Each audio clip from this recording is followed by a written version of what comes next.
సిద్దిపేట జిల్లా వ్యాప్తంగా 10వ తరగతి పరీక్షలను పకడ్బందీగా నిర్వహించడానికి అన్ని ఏర్పాట్లు పూర్తి చేశామని డీఈఓ శ్రీనివాస్ రెడ్డి తెలిపారు. సిద్దిపేట జిల్లా విద్యాశాఖ కార్యాలయంలో ఆయన మీడియాతో మాట్లాడుతూ జిల్లా వ్యాప్తంగా 79 పరీక్షా కేంద్రాలు ఏర్పాటు చేశామని, 10వ తరగతి రెగ్యులర్ విద్యార్థులు 14,124 మంది విద్యార్థులు పరీక్షలు రాయనున్నారని పేర్కొన్నారు.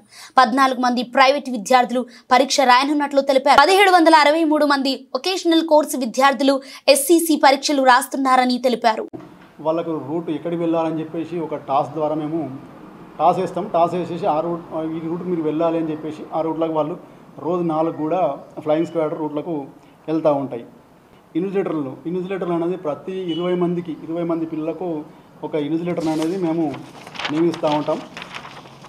అదేవిధంగా మనకు మొత్తం వచ్చేసేసి ఈ సంవత్సరం రాయబోతున్నటువంటి విద్యార్థుల లోపల 7,124 మంది బాయ్స్, 7,000 మంది గర్ల్స్, అంటే సుమారుగా వీళ్ళు దరిదాపులుగా అంతే ఉంటారు. మొత్తం 14,124 మంది టోటల్ మన ఎగ్జామినేషన్ రాయబోతూ ఉన్నటువంటి విషయం. ఎగ్జామినేషన్ అనేది 9:30కి స్టార్ట్ అవుతుంది. ఈ చీఫ్ సూపరింటెండెంట్లు, డిపార్ట్మెంటల్ ఆఫీసర్, కస్టోడియన్లు ఎవరైతే ఉన్నారో వాళ్ళందరూ కూడా 8 గంటల వరకు వాళ్ళకు అక్కడ స్టోరేజ్ పాయింట్కి వాళ్ళు రీచ్ అవుతారు. 8 గంటల నుంచి 8:15 వరకు మేము ఇక్కడ సెట్ కాన్ఫరెన్స్ అనేది నిర్వహిస్తాం. ఇక్కడ నుంచి అందరు చీఫ్ సూపరింటెండెంట్, డిపార్ట్మెంటల్ ఆఫీసర్, ఆ పోలీస్ స్టేషన్ నుంచి వాళ్ళు కనెక్ట్ అయ్యి అక్కడి నుంచి మాట్లాడి ఆ రోజు ఇన్స్ట్రక్షన్స్ మేము ఇవ్వడం జరుగుతుంది. ఆ ఇన్స్ట్రక్షన్స్ తర్వాత వాళ్ళు అక్కడ నుంచి ఏదైతే ఆ రోజుకు సంబంధించిన సెట్ పేపర్ ఏ సబ్జెక్ట్ సంబంధించి ఆ సబ్జెక్టుకు వాళ్ళు విత్డ్రా చేసేసుకొని వాళ్ళు సంబంధిత అక్కడికి సెంటర్కి వెళ్ళిపోతారు.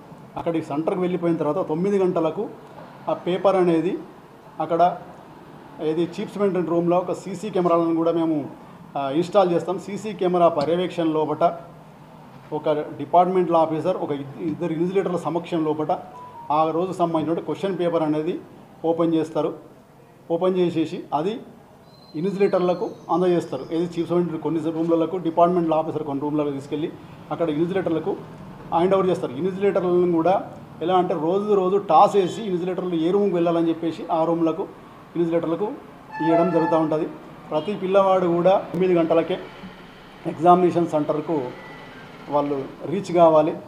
ఎగ్జామినేషన్ సెంటర్లకు వచ్చిన తర్వాత అక్కడ మేము ప్రిస్కింగ్ చేస్తాం. వాళ్ళకి పోలీస్ కానిస్టేబుల్ ప్రతి సెంటర్కి కూడా 2 కానిస్టేబుల్ ఉంటారు. ఒకరు మేల్, ఒకరు ఫీమేల్ ఖచ్చితంగా ఉంటారు. ఫీమేల్ కానిస్టేబుల్ అదేవిధంగా మనకు వాళ్ళు ఏఎన్ఎంలో కూడా వస్తారు. వాళ్ళు మెడికల్ కిట్ పెడతారు. ఆ ఏఎన్ఎం వీళ్ళిద్దరి ద్వారా మేము ఖచ్చితంగా, అదేవిధంగా మా ప్రతి సెంటర్ లోపల కూడా ఇన్విజిలేటర్లలో 50%